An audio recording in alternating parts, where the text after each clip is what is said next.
নবী আলাইহিস সালাতু ওয়াস সালাম একদিন সাহাবীদেরকে ডাক দিয়ে বললেন, এই তোমরা মৃত্যুকে কোন মানুষটা কত দূরে মনে করো, কত নিকটে মনে করে আমাকে ব্যক্ত করো। এক একজন সাহাবীর বর্ণনায় বোঝা গেল সে মৃত্যুকে মনে করে কমসে কম এখান থেকে সেই চকনুর গেট।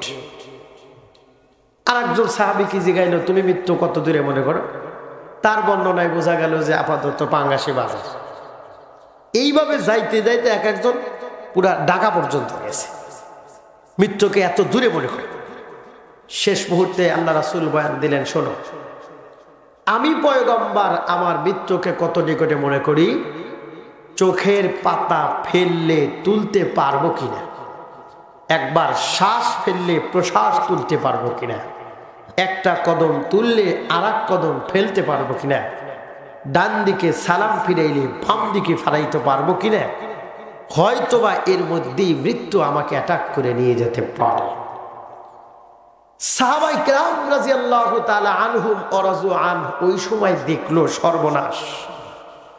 যেই মানুষটাকে সৃষ্টি না করলে কুল কায়নাতের কোনো কিছুই হতো না, সেই মহামানবটা মৃত্যুকে যদি এত নিকটে মনে করে, তাহলে আমাদের তো কোনো উপায়ই নেই।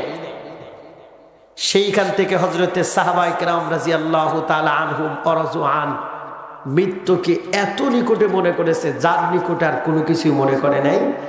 গাড়ের যে রগ আছে তারও চাইতে মৃত্যুকে নিকটে মনে করেছে।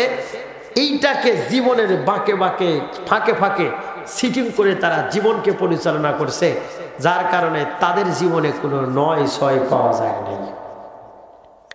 এজন্য সাহাবায়ে কেরামকে বলতেন কেউ যে, আপনি যদি জানেন যে 6 মাস পর আপনার মৃত্যু অনিবার্য, তাহলে এই 6 মাস আপনি কি করবেন? মৃত্যুর আগের 6 মাস কি করবেন?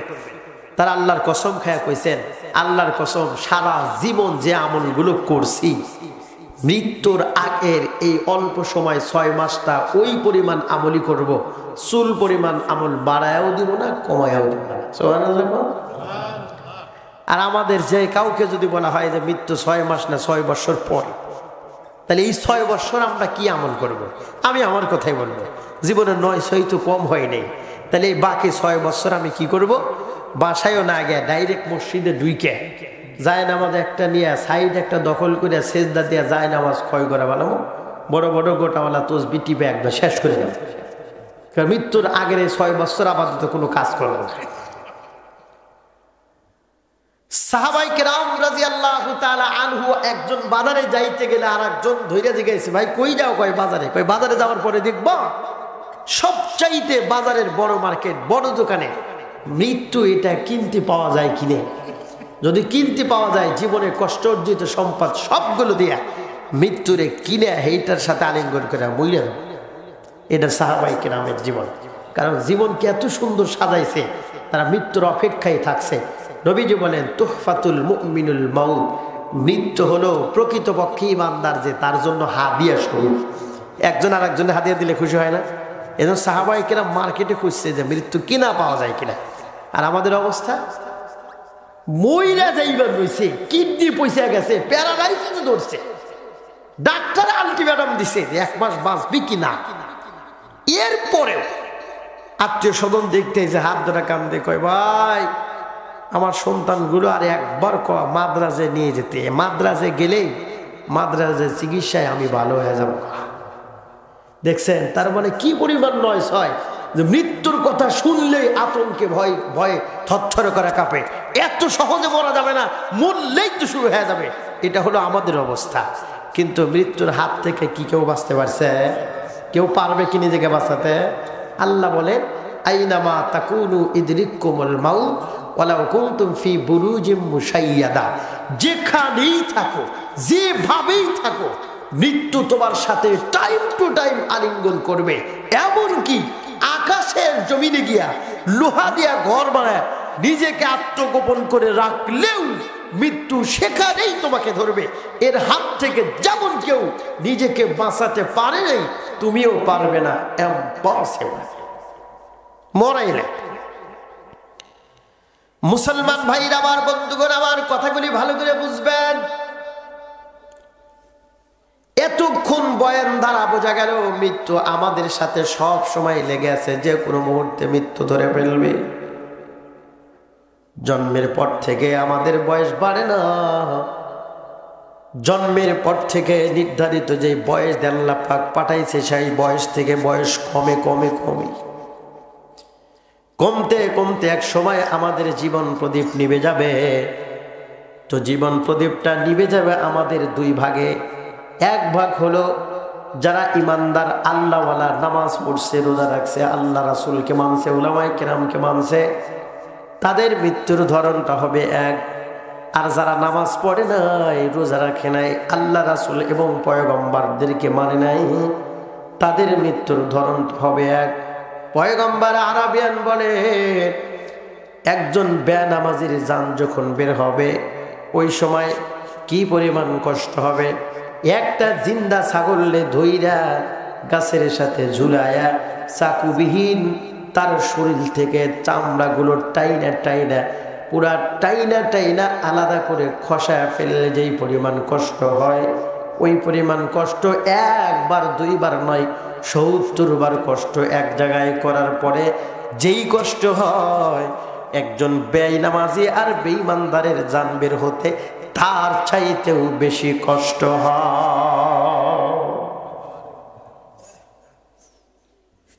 আল্লাহর কসম দিয়া কই, এইটারে কিন্তু স্বপ্ন মনে করা যাবে না, এটারে কিন্তু ধূমকেতু মনে করা যাবে না। পূর্ব দিকের সূর্যটা যেমন সত্য, আমার আপনার জীবন যেমন সত্য, মৃত্যুর সময় এক ধরনের মানুষের এই পরিমাণ কষ্ট হবে এটাও সত্য। তার মানে হলো বেঈমানদারের জান যখন বের হওয়ার সময় আসে ওই সময় হযরতে আজরাইল আলাইহিস সালাতু ওয়াস সালাম এবং গজবের কিছু ফেরেশতাগুলো তার কাছে নিযুক্ত হয়। ভয়ঙ্কর আকৃতি দেখার কারণে এই মানুষটা ভয়ভীত সন্তুষ্ট হয়। এর মধ্যেই এই যে সাথে থাকা ফেরেশতাগুলো তারা জাহান্নামের বিভিন্ন দিক নির্দেশনাগুলো ভিডিও আকারে দেখায়। মৃত্যুর পরেই তোমাকে এই জায়গাতে থাকতে হবে, এইগুলো দেখার পরে বান্দা এমন ভাব ভঙ্গিমে দেখায় তার রুহটা পালাইতে চায়, লুকাইতে চায়, যার কারণে জিবরাইল আজরাইল আলাইহিস সালাতু ওয়াস সালাম সেইটারে বের করতে এই বেনামাজি বান্দার এই পরিমাণ কষ্ট হয়। এটা হলো বেনামাজি বেঈমানদারের কষ্ট। পক্ষান্তরে যারা ইমানদার ছিল তাদের জান বের হবে কেমনে? নবী আলাইহিস সালাতু ওয়াস সালাম বলেন, হযরত আজরাইল আলাইহিস সালাতু ওয়াস সালাম স্বাভাবিক ভেদ ধরবে, সাথে অসংখ্য অগণিত রহমতের ফেরেশতাগুলো চতুর্দিকে ঘিরে ধরবে। জান্নাতের বিভিন্ন জায়গাগুলো ভিডিও আকারে তাদেরকে দেখাবে। জীবনে কষ্ট করছো, মরণের পরে রিল্যাক্স করবা, এই জায়গায় থাকবা। এই দৃশ্যগুলো দেখার সঙ্গে সঙ্গে মুমিন মুত্তাকির জান বের হওয়ার সময় কেমনে আচরণ করে, খাসার ভিতরে যেমন বন্দি পাখি ছটফট করে বের হওয়ার জন্য, মুমিন মুত্তাকি জান্নাতের নিদর্শনগুলো দেখার জন্য ওইভাবে ছটফট করতে থাকবে। আর ওই সময় আজরাইল আলাইহিস সালাতু ওয়াস সালাম রাজা আলেম বেটার কবরস্থ, আর কবরের পরে মাটি দিয়ে দোয়ার কারণে আল্লাহ পাক আমাদের বাবা আমার কবরখানাকে ৪০,০০০ বছরের জন্য আযাবুল ফেরেশতা থেকে উন্মুক্ত করে দেবেন। জোরে জোরে কারণ সুবহানাল্লাহ। আলেম বেটা বাবা মার মৃত্যুর সময় সূরা ইয়াসিন পড়িয়া বুকে ফু দিবে, মৃত্যুর যন্ত্রণা আল্লাহ পাক কমায়া দিবে। জানাজার আমাদের ইমামতি করে লাশ কাঁধে নিয়ে কবরে শুয়ে মাটি দিয়ে দোয়া করবে। আলেম বেটার হাতের বদলতে এই ৯-৬ করা বাবা মার কবর খানাও আপাতত ৪০,০০০ বছরের জন্য একদম রিল্যাক্স করে দিবে, মাফ করে দিবে, কোনো আযাব দিবে না। সুবহানাল্লাহ। এখন কথা হলো, আলেম যেই বেটা দোয়া করলে কবর আযাব মাফ করে দেয়, আমাদের সমাজে সেই আলেম গরু কোনো দাম নেই, কোনো দাম নেই। জোরে হাঁটলে কয় সামনে যাওয়া, ধীরে হাঁটলে কয় বেশি খাওয়া, আবার কয় মাদ্রাসায় পড়লে ভাত পাবো না, পায়ের নিচে জুতা থাকবো না। কি যে এক জ্বালা! এই প্রতিপন্ন করতে করতে মাদ্রাসার উপর লেভেল পর্যন্ত চলে যায়। মাদ্রাসায় পড়লে ভাত পাবে না, জুতা থাকবে না, দুনিয়ার কথা মনেই করে না। মনে করে কাদের যারা দুনিয়ার সবচাইতে বড় ডিগ্রি অর্জন করছে, কিন্তু প্রস্রাব করতে হয় কেমনে তাও জানে না, কুত্তার মডেলে দাঁড়ায়া প্রস্রাব করে, তাদের খুব দাম। এই দেশের একজন সবচাইতে বড় ডিগ্রিধারী মানুষের সাক্ষাৎকার আমরা শুনেছি, সেটি হলো বাবার মৃত্যুর সময় সন্তান বক্তব্য দেয়, বাবা যদি কোনো অপরাধ করে বাবারে মাফ করে দিয়েন, বাবা যদি কোনো ঋণ করে আমাদেরকে বললেন, পারলে ঋণ আমরা পরিশোধ করব। এই কথা বলতে বলতে এই দেশের সবচাইতে বড় ডিগ্রিধারী একজন শিক্ষিত মানুষ হাউ মাউ করে কেঁদে দিয়েছে। লোকজন জিগায়, এই যে কাঁদো তার কারণটা কি? এই যে কান্দাকাটি শুরু করছো তার কারণটা কি? এইভাবে কোনোদিন কাঁদতে দেখি নাই। তখন এই দেশের সবচাইতে বড় ডিগ্রিধারী মানুষটা সাক্ষাৎকার দিতে গিয়ে এইভাবে চোখের পানি ফেলেছে, আমি এইটা মানি যে আমি এই দেশের একজন বড় ডিগ্রিধারী মানুষ, কিন্তু আমার বাবার চাইতে বড় হতভাগা আর আমার চাইতে বড় পোড়া কপাইলা মানুষ আল্লাহর জমিনে কেউ না। লোকজন জিগাইছে, কথার তরজমা বুঝি নাই, কয় তাইলে বোঝে আমার বাবার এই যে শেষ নিদান কালে আমি এত বড় ডিগ্রি অর্জন করেছি, কিন্তু দুর্ভাগ্য হলো আমার বাবার জানাজার ইমামতি করার যোগ্যতা আমার নেই।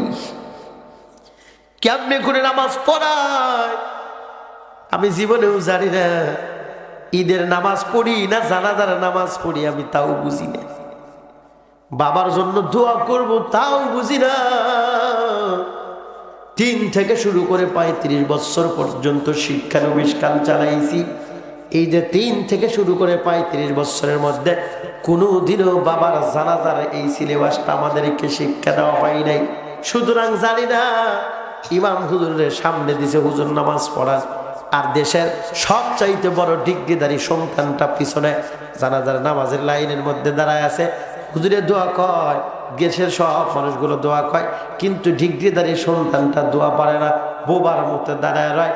সুতরাং আমি মনে করি যত বড় ডিগ্রিধারী হোক না কেন, বাবা মার জানাজার মধ্যে দাঁড়ায় বাবা মাকে ফাঁকি দিতে পারে, এর চাইতে বড় ইন্টারন্যাশনাল সিটার বাটপার আল্লাহর জমিনে কেউ নাই। দুনিয়ার সব ডিগ্রি দিয়েছে, বাবা মার জানাজার দোয়া পড়তে পারে না, ইমামতি করতে পারে না, এর চাইতে পোড়া কপাইলে কি আছে? তাই উনি সাক্ষাৎ করে বলতেছেন, আমার চাইতে হতভাগা কেউ নাই, এত ডিগ্রি অর্জন করছি কিন্তু বাবার জানাজার দোয়াটাও করতে পারলাম না। বাবার মতো পোড়া কপাইলে কেউ নাই যে সন্তানের জন্য বিটা বাড়ি বিক্রি করে বিদেশের জমিনে পড়ায়া এত বড় ডিগ্রি আনলো, হে বাবা মরণের পরে সন্তানের থেকে দোয়াও নিতে পারলো না। সুতরাং আমার বাবার চাইতে হতভাগা কেউ নেই। তাইলে কি এখন আমি কিন্তু বাংলা ইংরেজি এগুলো শিক্ষার বিরুদ্ধাচরণ করছি না যে হুজুর তাহলে ডাক্তার ব্যারিস্টার এগুলোকে দরকার নাই, আমি বলি সব দরকার আছে।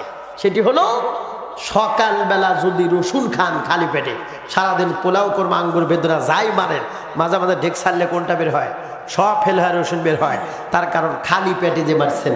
আমার দাবি হলো ডাক্তার বানান অবশ্যই, ব্যারিস্টার বানান অবশ্যই, ম্যাজিস্ট্রেট বানান, ইঞ্জিনিয়ার বানান অবশ্যই, সকালের বক্তব্যে দিয়া কোরআন শরীফটা পড়া জানার পরে যদি ডাক্তার বানান, এই ডাক্তারের অপারেশনে জীবনে কোনোদিন রুগী মরবো না। সকালের বক্তব্যে দিয়া কোরআন শরীফ পড়ায়া এই বেটারাকে যদি ইঞ্জিনিয়ার বানান, এই ইঞ্জিনিয়ার জীবনে বিল্ডিং এর মধ্যে ব্রিজের ভিতরে বাঁশের বদলে রড ঢুকাবে না। এই সকালের বক্তব্য পড়ায়া এর যদি ম্যাজিস্ট্রেট বানান, এই ম্যাজিস্ট্রেট জিন্দেগিতে কোনোদিন নির্দোষ মানুষকে রায় দিয়া ফাঁসির কাস্টে ঝুলে মারবে না, কারণ কোরআনের টাচ বলে বড় কথা। এই জন্য সব দরকার আছে, আগে ডাক্তার ব্যারিস্টার বানানোর আগে কোরআনের শিক্ষা দেন। এই যে মাদ্রাসার ছোট ছোট বাচ্চাগুলো দেখবেন 7 বছর, ওদেরকে যদি জিজ্ঞান জানাজার দোয়া কি, হ্যাঁ তো কইব, কেমনে পড়ার নাকি কোন কায়দায়, হ্যাঁ জানে। 80 বছর বয়সে দোয়া কুনুত পড়বার পারেন না, কিন্তু ছোট ছোট বাচ্চা 7 বছর 8 বছর ওদের জিগায় দোয়া কুনুত ছাড়াও শুনাইয়া শুনাইব। হ্যাঁ আছে না অনেকে, আমি যদি এখন যদি ধরি যে তাও এলাকার মানুষ তাহলে কোন দোয়া কুনুত কর, কয় যে পুতুরা উনি তো বেজাল আছে, পেঁয়াজ আছে, পড়বার পারি না। সেই জন্য কি কই, ওই বেতের নামাজে ওইটা ছাড়াই মার, কি মানে আল্লাহুম্মা গফিরলি, সহজ যেটা হেডে মানে এতই পেঁয়াজ লাগে জীবনে সব পারি, কিন্তু এই নামাজের ফাঁকে ফাঁকে যে দোয়া এইগুলো আমরা পারি না। এগুলো আমাদের দুর্বলতা ছাড়া আর কিছুই না। আপনি মনে করেন আপনার একটাই মাত্র সন্তান হসপিটালে পড়ে আছে, টাকা নাই, কিন্তু ডাক্তারে বলছে রাত 1টার মধ্যেই 3 লাখ টাকা দিতে হবে, নাহলে অপারেশন হবে না, আর না হলে সকালবেলা লাশ নিয়ে যেতে হবে। আপনি কি বসে থাকার লোক? যেমনি হোক বিটা বাড়ি বিক্রি করে তাও যদি না হয়, ভিক্ষা করে তাও যদি না হয়, রাস্তায় দাঁড়ায় ডাকাতি করে তাও যদি না হয়, রক্ত বেঁচে হলেও সন্তানের বাঁচাইতে গিয়া এই রাত্রি 1টার মধ্যে 3 লক্ষ দেওয়া লাগবে, এইটা বোঝেন আপনি? আর মইরা গেলেই যে জাহান্নামে যাওয়া লাগবো, এর জন্য কোরআন শরীফ পড়া লাগবো জাহান্নাম থেকে বাঁচার, এইটা আপনি বোঝেন না। 80 বছর হয়ে গেছে এখনো বেলজ্জার মতো কঞ্জা হুজুর কোরআন পড়বে পারি না। তাও এলাকার মানুষ মন খারাপ করলেও করেন, দাওয়াতে দেন না দেন, আমি কিন্তু আজকে সত্য কথাই কমু। আজকে আপনি কেন পারবেন না কোরআন শরীফ পড়বেন? দরকার হলে আজকে থেকেই আপনি হুজুর ঠিক করেন, আপনি দুনিয়ার সব হিসাব পারেন, আর কোরআন শরীফের বেলায় শিখতে গেলে 2টা পয়সা হুজুরের দেওয়া লাগবে, এটা আপনার বাড়ায় না। শিখতে হবে, কোরআন শরীফ শিখতে হবে, পড়তে হবে, বেশি বেশি আমল নিয়ে, তাও ওই পুতুরা কিয়ামতের ময়দানে উঠতে হবে। কথা কন ঠিক কিনা? খুব বেশি কষ্ট লাগতেছে? অল্প বেশি নেই। মুসলমান ভাইরা আমার, বন্ধুগণ আমার, এই যে কবরের জগতে গেলাম, তাইরে সন্তান যদি বাবা মার পক্ষ থেকে দোয়া করে আল্লাহ পাক তার কবরে আযাব মাফ করে দেয়। কিন্তু এমনও বেটা আছে যেই বেটা জীবনেও নামাজ পড়ে না, পশ্চিম দিকে পইরা গেলেও আর দিকে ঘুরে দাঁড়ায়, বোম মারলেও একটা আলিফ বা তাসা বের হয় না, শুধু মুখ দিয়ে ফাঁসা কথা বের হয়। তাইলে এই বেটা কেমনে করে বাবাকে কবর থেকে বাঁচাবে? এর জন্য একটা অপশন হলো, এই বেটা এমন জায়গায় কিছু মানুষকে কিছু হাদিয়া দিয়া তাদের দিয়া দোয়া করায় নেবে, যাতে করে আল্লাহ পাক তাদের দোয়ার বদলেতে বাবার কবর আযাব মাফ করে দিবে। আল্লাহর ওলিদের সাথে আল্লাহর সাথে সম্পর্ক ভালো থাকে, তাদেরকে কিছু হাদিয়া দিয়া তাদের থেকে বাবা মার জন্য দোয়া নেয়। মাদ্রাসায় যারা পড়ে ছাত্র এতিম, তাদের কিছু হাদিয়া দিয়া তাদের মাধ্যমে বাবা মার জন্য দোয়া নেওয়া, বাস সন্তান এইটুকু করবে, আল্লাহ পাক সন্তানের এই অর্থের বিনিময় তাদের দোয়ার বদলেতে বাবা মার কবর আযাব মাফ করে দিবে। এটা কতটুকু আমল, কতটুকু দান করবে? অল্প। সেটি বলতে গেলে 8-10 মিনিট কথা বলতে হবে। সেটি হলো হযরতে হাসান বসরি রহমতুল্লাহি আলাইহি জামানার কথা। আজ থেকে বহু বছর আগে হাসান বসরি রহমতুল্লাহি আলাইহির জামানার মধ্যে একজন মা একটা কন্যা সন্তানকে নিয়ে বসবাস করতেছিল। হঠাৎ মেয়েটি যখন মরে গেল, মরে যাওয়ার পরে মেয়েটিকে যখন ঘর থেকে বের করে কাফনের কাপড় দেওয়া কবরের স্থানে নিয়ে গেল, মা এতই দিশেহারা হয়ে গেলেন, যার কারণে সেও ঘর থেকে বের হয়ে সেই যে চলে গেল কবরে। কবরস্থ দেওয়ার পরে মা এই কবরের উপরেই দিন রাত কাটানো শুরু করে। লোকজন জিগায়, তুমি বাসায় দাও না কেন? কই বাসায় গিয়ে কি করব? আমার মেয়ের স্মৃতিচারণগুলো আমাকে ব্যথিত করে দেয়, পাগল করে দেয়, যার কারণে আমি দিশেহারা।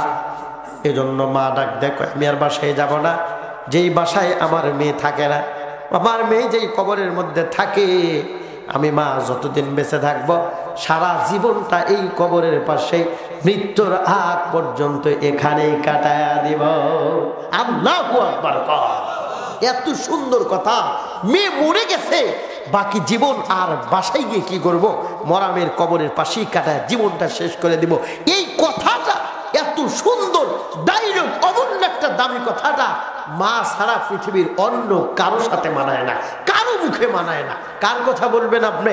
এক কম্বলের ভিতরে বউ শুয়া কয়, তোমার জন্য জীবন দিবার পারি, এক করবার পারি, সব পারি, কেমনই মাত্র মরেন, মরলেই কম্বল শেষ, ঘর শেষ, সম্পর্ক শেষ। লোকজন বলবে কোথায় মাটি দেবে? রাস্তার ধারে, জীবনেও দেওয়া যাবে না, এমন জায়গায় দিবে যেই জায়গায় কিয়ামত পর্যন্ত কেউ দামই কইব না।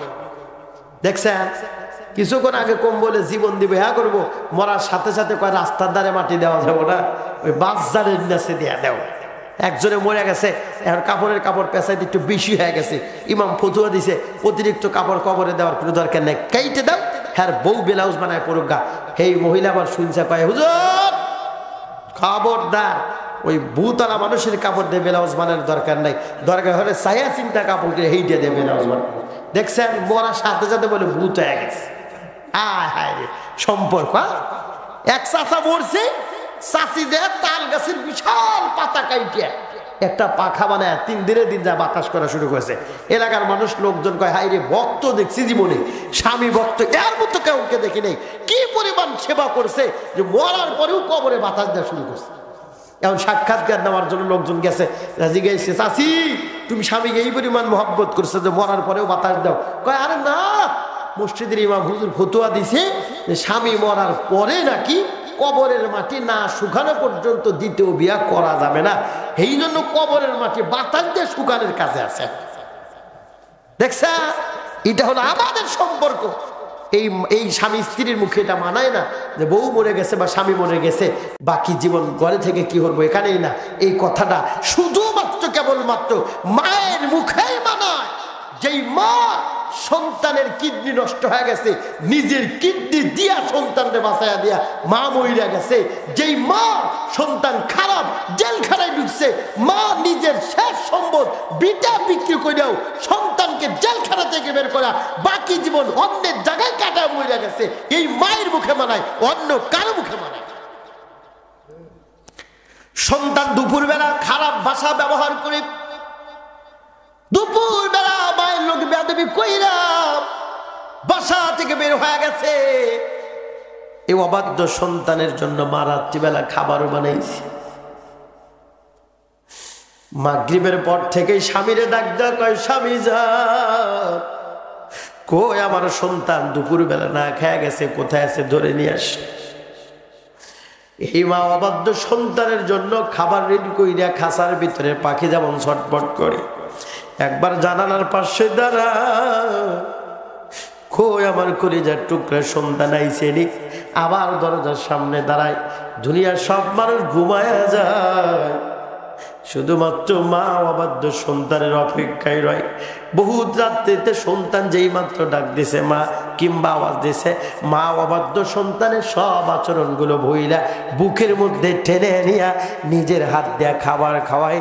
এর নাম হলো মা।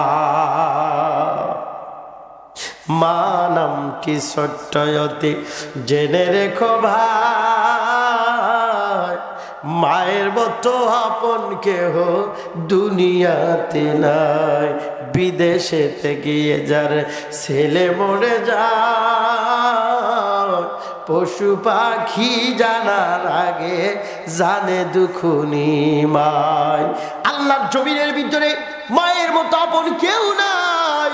আমি আমার ছোট্টবেলার একটা ঘটনা শোনাই। 20 বছর আগে আমাদের সংসারে বড় অভাব ছিল। আমরা ছিলাম 4 ভাই বোন। আমি নিজের চোখ দিয়ে যে বিষয়টা আমি দেখছি, আমার মা যখন খাইতে দিছে, দেওয়ার পরে মা নিজের শাড়ির আঁচল দিয়ে নাকটারে ধরে রাখছে। আমি জিজ্ঞাসি, মা তুমি আমাদের লোকে খাও না কে? মা এই কথাই কইছে, কয় বেটা ভাতের গন্ধ ভালো লাগে না। পরের দিন আবার জিজ্ঞাসি, মা তুমি খাও না কে?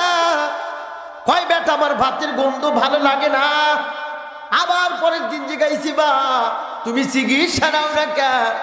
মা কয় বেটা চিকিৎসা নেওয়ার দরকার হইব না। 20 বছর আগে ছোট্ট ছিলাম, মায়ের নাকের ভাতের গন্ধর তরজমাটা বুঝি নেই। 20 বছর পরে দেনে আসার পরে মায়ের নাকের ভাতের গন্ধের তরজমা যেটা বুঝলাম, সেটি হলো মূলত মায়ের নাকে ভাতের গন্ধ বলতে কোনো কিছুই ছিল না। ছিল যেটা, সেটা হলো খাদ্যের বড় অভাব। এই জন্য আমাদের খাইতে দিয়া মা যদি খায় আমাদের কম হবে, কষ্ট হবে। এই জন্য ভাতের গন্ধের দোহাই দিয়া মা নিজে না খাইয়া আমাদেরকে খাওয়াইছে। এর নাম হলো মা। এ বন্ধু, একটু মন নরম কইরা শোনো। আমি বগুড়া আর্মি ক্যাম্পের নামাজ যখন পড়াই, জুমার নামাজে মা বাবার সম্পর্কে বয়ান দিয়া আমি বের হয়ে দেখি মাঝে মাঝে এই আর্মির বড় মেজর বড় স্যার আমার জুতা দিয়ে দাঁড়া রয়েছে। আমার পায়ের মধ্যে জুতা দিয়া আমার হাত ধরে হাউ মাউ করে কান্দে। হুজুর, যখন ছাত্র ছিলাম হাদুরির মা বাবা ছিল, খাওয়াইতে পারি নাই, সংসারে বড় অভাব। ইদানিং আর্মি ক্যাম্পে চাকরি করতে গিয়ে মাসে কত টাকা কামাই, আমাদের টাকা কত মানুষে খায়। আদরের বাবা মা বাইসা নাই। হে যুবক, তোমার মা বাবার মুখ হলো মক্কা মদিনা, যতবার তাকাইবা কবুল করা হজের নাকি আল্লাহ পাক তোমার আমল। যতক্ষণ কথোপকথন করবা কোরআন শরীফ আর নফল নামাজ পড়ার নাকি আল্লাহ পাক তোমার আমল নামাই। এই জন্য যুবক, মা বাবার চাইতে বড় বন্ধু আর কেউ নাই। একবার যদি হারিয়ে যায় খোদার কসম পাগলের মতো ঘুরে বেড়াবি, মা বাবার চেহারা খুঁজে পাবি না। এই জন্য মুসলমান, মা বাবার চাইতে বড় আপন কেউ নাই। ওই যে মহিলাটি হাসানে বসছে রহমতুল্লাহ আলাইহি জামানায় কবরের পাশে দিন রাত কাটানো শুরু করছে, মনে আছে কি আপনাদের? 16 থেকে 17 দিন হয়ে গেল, মেয়েটি পাগল হয়ে গেল। আলেমদেরকে রাস্তার ভিতরে ব্যারিকেড দিয়া থামায়া ডাক দেও, কই কি আমল আছে যে আমল করলে আমার মরা মেয়ের কবরের খবর আমি জানতে পারবো? সব হুজুরেরা ডাক দেয়া কয় তেমন কোনো আমল নাই যে আমল করলে মরা মানুষের খবরের খবর পাওয়া যায়। কিন্তু মহিলাটি বারবার ডিস্টার্ব করা শুরু করলো। আলেমরা একদিন সবাই মিলে তারে ডাকলেন, ডাকার পরে বললেন আমাদের কাছে তেমন আমল নাই, তবে বুসরা শহরেই একজন আল্লাহর ওলি আছে যার নাম হলো হাসান বসরি রহমতুল্লাহ আলাইহি। আল্লাহর ওলিদের সাথে আল্লাহর সম্পর্ক ভালো থাকে, তার কাছে যাও, তোমার মেয়ের কবরের খবর জানার জন্য আমল চাও, হয়তো বা বলে দিতে পারে। মেয়েটি এক মুহূর্ত দেরি করলেন না, চলে গেলেন বসরা শহরে। যাওয়ার পরে ঢুকে গেলেন খানকার ভিতরে। ঢুকার পরে ডাক দেখাইয়া হাসান, 17 দিন যাবত আমার কন্যাটি মরে গেছে, আমি বড় ব্যাকুল, আমার মেয়েটির খবর জানার জন্য আমি বড় বেকার, আমার আমল দাও, যে আমল করলেই কবরের খবর আমি জানতে পারবো। হাসান বসরি রহমতুল্লাহ আলাইহি কয় ডাক দেয়া কয় আমল নাই। কিন্তু মেয়েটি ডাক দেয়া কয় হাসান, আমল না দিলেও আমি এখান থেকে যাওয়ার নয়। এইভাবে তর্কাতর্কি করতে করতে বসরা শহরের সবচেয়ে বড় বুজুর্গ হাসান বসরি রহমতুল্লাহ আলাইহি ডাক দেয়া কয় আমল তোমারে দিতে পারে, তবে আগে বলো তুমি নামাজ পড়ো কিনা। এই কথা শোনার সঙ্গে সঙ্গে মেয়েটি এমন একটা কঠিন জবাব দিছে, যেই জবাব হযরত হাসান বসরি রহমতুল্লাহ আলাইহি ইতিপূর্বে জীবনেও কোনোদিন শোনে না। কি জবাব? হাসান বসরি রহমতুল্লাহ ডাক দেয়া কয় তুমি কি নামাজ পড়ো? মেয়েটি ডাক দেখাইয়া হাসান কি কথা আমারে শুনাইলা, এ হাসান কি আজীব একটা কথা আমারে শুনাইলা, সেটি হলো মুসলমান নাকি নামাজ পড়ে না, এটা আমি আমার জীবনের প্রথম তোমার জবান থেকেই শুনি। কি আশ্চর্য ব্যাপার, মুসলমান নামাজ পড়ে এইটা তুমি আমার জিগাও, মুসলমান জীবনে নামাজ মিস্টেক করে এইটাই তো জীবনের প্রথম শুনতেছে। মুসলমান নামাজ মিস্টেক করে এটা ভাবতেই পারে না, ভাবাই যায় না। কারণ মান তারাকা সালাতা মুতাআম্মিদান ফাকাদ কাফার, ইচ্ছা করে কেউ যদি কোনো মানুষ এক ওয়াক্ত নামাজ ছেড়ে দেয় সর্বোচ্চ কুফরি গুনাহ করলো, তার ঈমান থাকলো না। এই মুসলমান জীবনেও নামাজ ছাড়তে পারে না। এরপরেও বলেন এই মাহফিলে বসেছি ঈশার নামাজ পড়ি নাই, এমন যে একজন আছে না নাই? আছে না নাই? কথা কর নাকি আছে না নাই? আপনার চুপ থাকাই কিন্তু সম্মতির লক্ষণ যে হ্যাঁ বোঝা গেছে এটা কাইটে দিছে আজকে। এশার নামাজ পড়ে নাই, আবার নিয়ত করছে যে আজকে রাত 12:30 পর্যন্ত বয়ান শুনবো, ফজর নামাজ আজকে পড়বো না। এমন নিয়ত করা মানুষ আছে না? এই মানুষগুলো দুঃসাহসী বাউল। একজন মুসলমান কি পরিমাণ দুঃসাহস হলে পারে এই নিয়ত করে ঘুমাইবার পারে ফজর নামাজ পড়বো না? এই কথা কি মাথায় নাই যে সকালে জাগ না যদি পাই তাইলে সকাল, আর যদি না পাই তাইলে পড়া। কেমন করে ঘুমাও মানুষ, ও কেমন করে ঘুমাও তুমি ফজর করে কাজা, এমনও তো হতে পারে জোহরে জানাজা, এমনও তো হতে পারে জোহরে জানাজা। ঠিক কিনা দেখো? মুসলিম হয় না জন্ম নিলে মুসলমানের ঘরে, কাফের মুমিন তফাৎ হয় সালাতের উপরে, মুমিন সালাতের উপরে। মুসলিম হয় না জন্ম নিলেই মুসলমানের ঘরে, কাফের মুমিন তফাৎ হয় সালাতের উপরে, মুমিন সালাতের উপরে। এই জীবনে সালাত জানো ও, এই জীবনে সালাত জানো হয় না কবু কাজা, এমনও তো হতে পারে জোহরে জানাজা। কেমন করে ঘুমাও তুমি, কেমন করে ঘুমাও তুমি ফজর করে কাজা, এমনও তো হতে পারে জোহরে জানাজা, এমনও তো হতে পারে জোহরে জানাজা। কথা কন ঠিক কিনা? মুসলমান ভাইরা আমার, বন্ধুগণ আমার, এই মেয়েটি চূড়ান্তভাবে যখন ডাক দেখায় হাসান, মুসলমান মানুষ নামাজ পড়ে না, তোমার থেকে জীবনের প্রথম শুনলাম এই মেয়েটি ডাক দেখায় আমি নামাজ পড়ি, মিস্টেক করে না। হাসান বসরি রহমতুল্লাহ আলাইহি কয় তাইলে বাসায় দাও, এশার নামাজ পড়ার পরে অতিরিক্ত 4 রাকাত নামাজ এই মডেলে পড়বা, পড়ার পরে যতক্ষণ পর্যন্ত ঘুম না আসবে পবিত্র বিছানার ভিতরে গিয়া ডাইন কাইতে ঘুমাইবা। আমার আপনার পয়গম্বর সব বিজ্ঞানের বিজ্ঞান, উনি বলেন যখনই মানুষ ঘুমাইবে ডাইন কাইতে যদি ঘুমায় তাইলে জিন্দেগিতেও কোনোদিন হার্ট রোগের প্রবলেম হবে না। আল্লাহু আকবার। মুসলমান ভাইরা আমার, বন্ধুগণ আমার, আল্লাহর পয়গম্বর সব বিজ্ঞানীর বিজ্ঞান, উনি বলেছেন ডাইন কাইতে ঘুমাইলে কোনো প্রবলেম হবে না, হার্ট রোগের প্রবলেম হবে না। হাসান বসরি রহমতুল্লাহ আলাইহি বলে দিলেন ডাইন কাইতে শুইবা, শোয়ার পরে ঘুম না আসার আগ পর্যন্ত নবীজির উপর দরুদ শরীফ পড়বা। সুবহানাল্লাহ, একটু জোরে কান সুবহানাল্লাহ, জোরে কান। একবার যদি দরুদ শরীফ পড়েন আল্লাহ পাক খুশি হয় আপনার উপরে 10 বার রহমত নাজিল করেন। সুবহানাল্লাহ। যেই মানুষটার আমল নামায় যত বেশি দরুদ হবে সাল্লাল্লাহু আলাইহি ওয়াসাল্লাম